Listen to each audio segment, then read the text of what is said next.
this is just with plywood, but I wanted to go ahead and do it with planks just for kicks and giggles because that's a traditional way to do it. This center brace is also going to serve as a handhold on this center hold.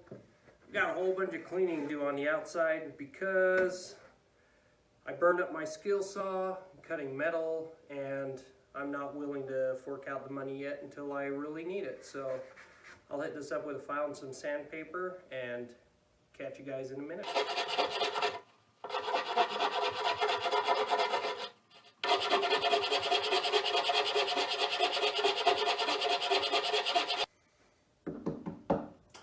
I think my next purchase is going to have to be a jigsaw, as much as I enjoy filing. But that's getting there.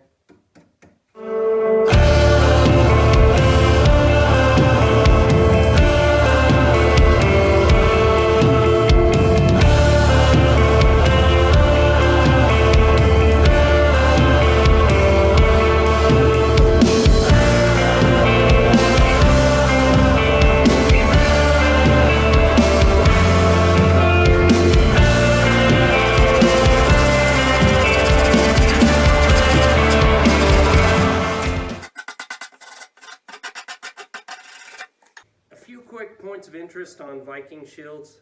The first is that archaeologically most shields that I've read about have a taper from the center where the boss will be seated out to the rim, so it's going to be quite a bit thinner on the outside and thicker on the inside.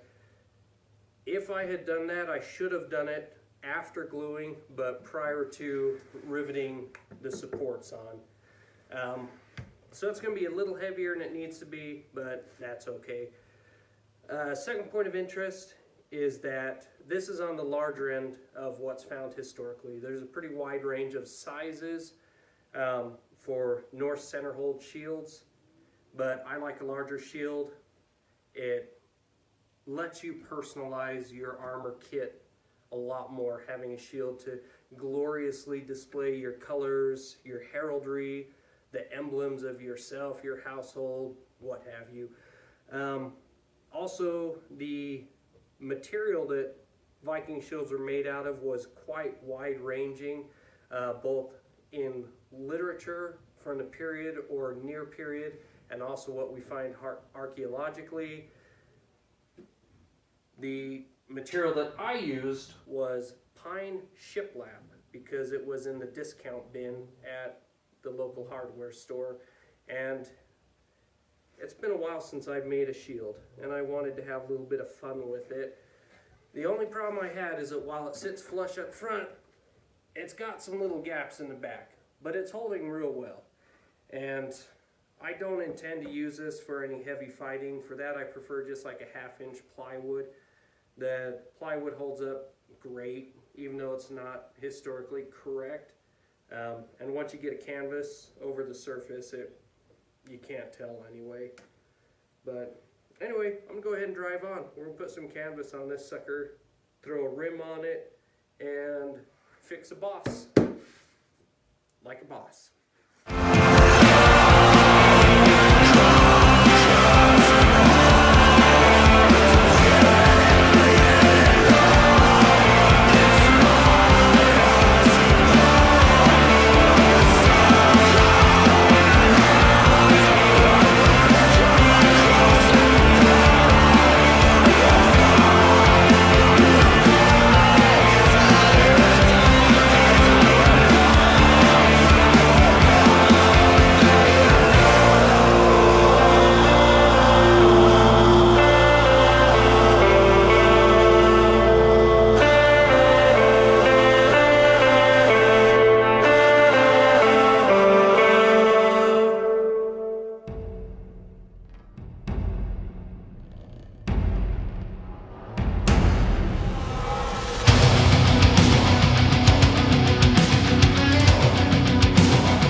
some.